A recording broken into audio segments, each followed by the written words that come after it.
Quezon, delivered nearly 108 years ago on October 16, 1916.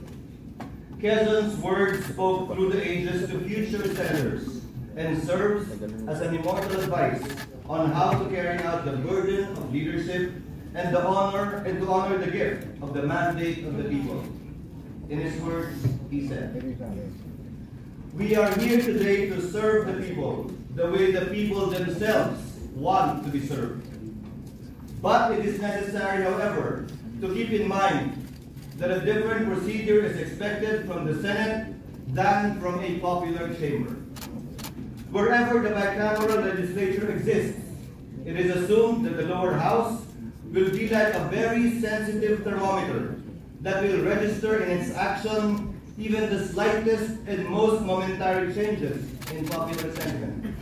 On the other hand, the Senate must represent the serene, mature, and prudent judgment of public opinion. In other words, the Senate must be a sure, unshakable dam, destined to contain the exaltations and overflow of popular passion. If the voice of the people is the voice of God, it must be enclosed in the safe channel of serene reflection. Indeed, the most horrendous crime recorded in history, a crime that made the sky cry and the earth tremble, was a crime committed at the behest of an obstinate people, at the time when fanaticism had blinded reason and abolished all human feeling. I am referring to the crucifixion at Golgotha. Our steps must be safe and numbered. We must act when we are certain that that opinion is consensuously formed.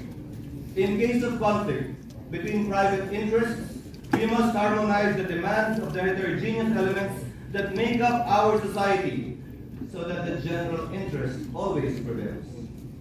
We must maintain the stability of our institutions and be the safeguard of public and private rights. The merit of our work must not be judged by the number of laws we dictate, but by their quality. It is even preferable to suffer the evils of a current law than to try to remedy them with a law made hastily, without the due and careful study that the function of legislating entails. Since with laws of this kind, we will cause greater harm and perhaps even irreparable injury. Our work will be constructive, not destructive, and we will not destroy the old until we are sure that the new is better. In any case, we should never put the interest of the party before the interests of the community. We must aspire to be the guardians of the good faith of the Filipino people towards other peoples, for which we are obliged to preserve it intact. Our conduct must be one of justice, consideration, brotherly affection, not only for our own, but also for strangers.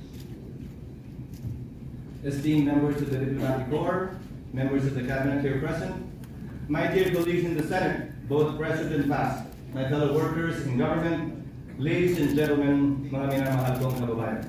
Diyos marhay na aga sa inyong lubos. Good morning. After more than 100 years, Quezon's words remain true and timeless. He was in effect writing this chamber's job description and injecting it with purpose, a template by which we should do our duty today. True enough, the Senate did through war and peace, upheavals and prosperity, debacles and development, followed this code of conduct that Quezon laid down. Today, it is worth remembering the four distinct roles of the Senate that Quezon, our very first Senate President in 1916, envisioned. First, the Senate is a chamber of sobriety and prudence.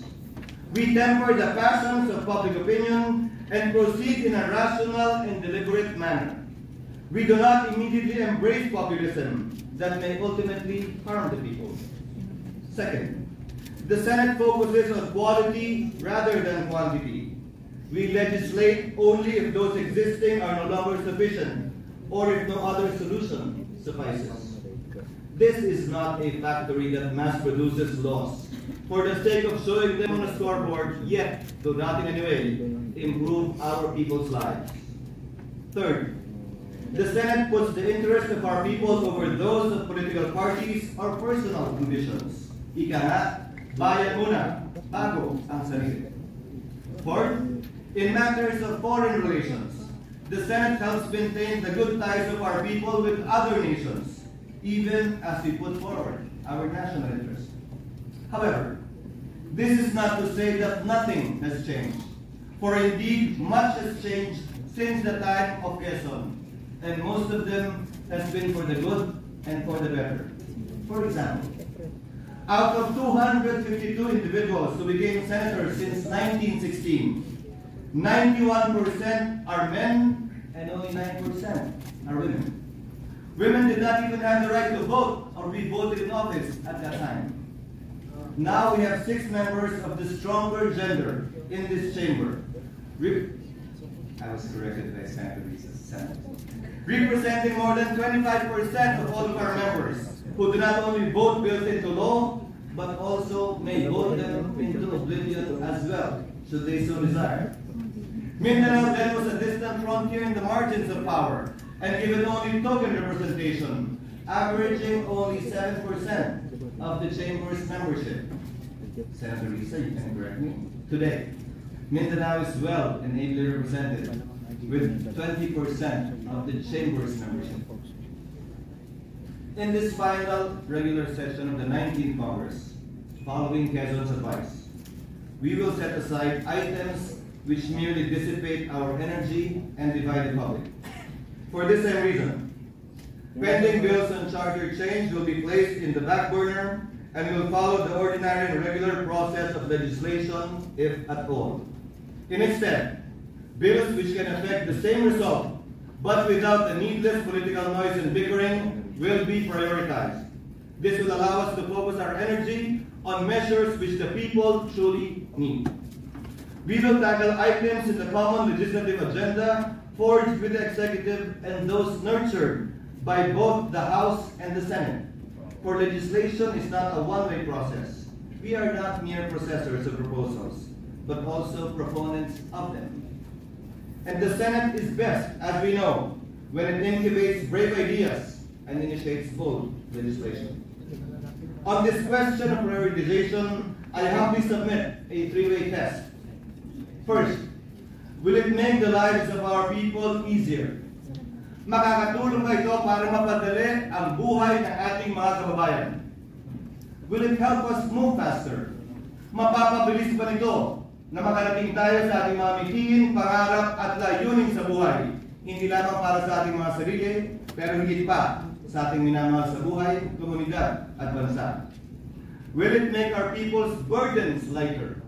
Mapapagaan ba nito ang pasanin ni Juan de la Cruz na sa kasalukuyan ay di may kakaila ang pasaning napakabigat na?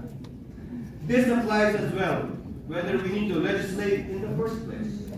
For the Senate does not only propose new laws, it also disposes with needless or obsolete ones. Common sense, for me, is what would bring ease to the lives of our country. Ang hirap lang palagi sa common sense, hindi po madalas common. Hindi po nakikita sa maraming ahensya, opisyal at empleyado ng pamahalaan.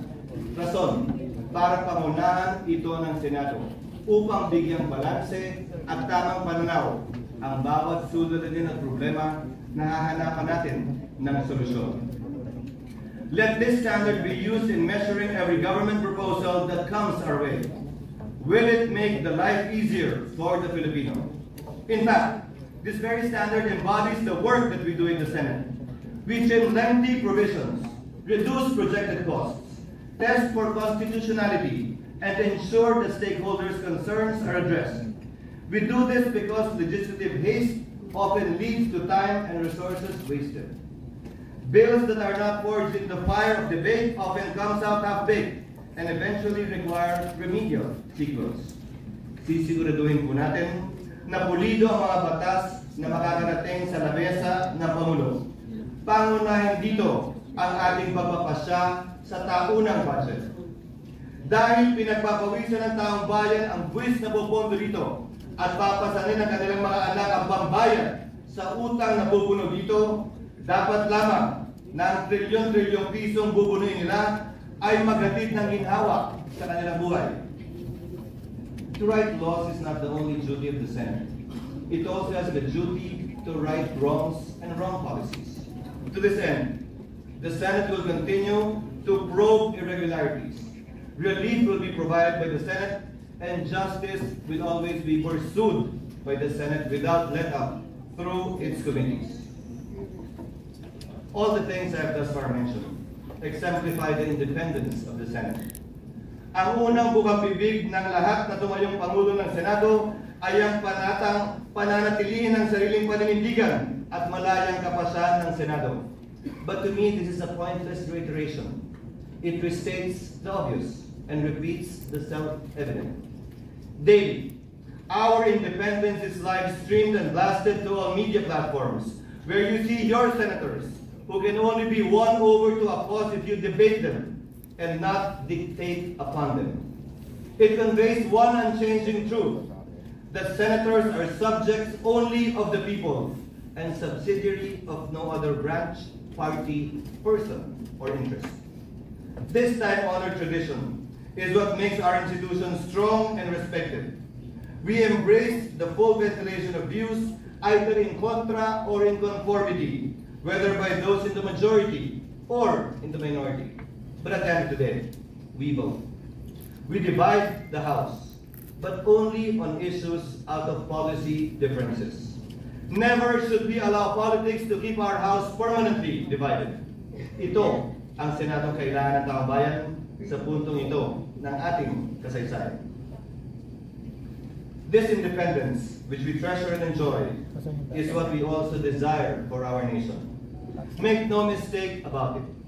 This Senate is unanimous and unbending in defending our country's independence and sovereignty. Tayo'y makikipagkaibigan pero hindi tayo pasisiil. Tayo'y makikipag-usap pero hindi tayo magpapaapi. As such, we shall pass laws such as Maritime Zone and Sea Lanes Act, which will strengthen our claims over what is already ours. We will strengthen our military, but not to ignite any conflict, but in order to secure the peace. We shall take peaceful measures to defend our people's right to sail in our seas and fish in our waters, as what our ancestors have done and what our children and grandchildren shall likewise do. Indeed, we must work towards bridging these troubled waters. I am confident that we shall overcome whatever disagreements we may have with any of our neighbors, given our centuries-old amicable relations with them, where this point in time in our current history, to me, is a mere speck. And in the same way, we shall be the Senate which bridges social divides and builds a path to prosperity for every Filipino. Our people are overworked, underpaid, and overburdened. A comfortable life has clearly eluded them for generations. Their dreams and struggles, policy paper, should provide what our legislative agenda should contain and should inspire us to work harder towards this end. I say that it is time to reframe our work and pivot to laws that will make the life of the Filipino easier. Ulitin ko, sa bawat tanong, bawat panukalang batas, bawat debate at bawat salitang sasambitin natin sa kapulungan ito, sagutin natin ang tatlong simpleng katanungan. Mapapabilis at mapapadali ba nito ang ating gawain at gawain ng ating mga kababayan? Mapapagaan ba nito ang buhay ng bawat Pilipino? I have noticed we have passed a raft of laws that ease the burden on big business, that provide for ease in paying taxes, that provide ease in unloading bad loans. Bakit walang ease in commuting and connecting? Bakit walang ease in finishing school and finding work? Bakit walang ease in providing health care for the sick? Bakit walang ease of acquiring justice? Bakit walang ease in providing food, not only food, but affordable food for our families? Let us do the heavy work and make hard decisions to unburden the nation and uplift every Filipino. This, to me, is our unchanging mandate. In this manner, we can and shall be the Senate that Quezon has envisioned.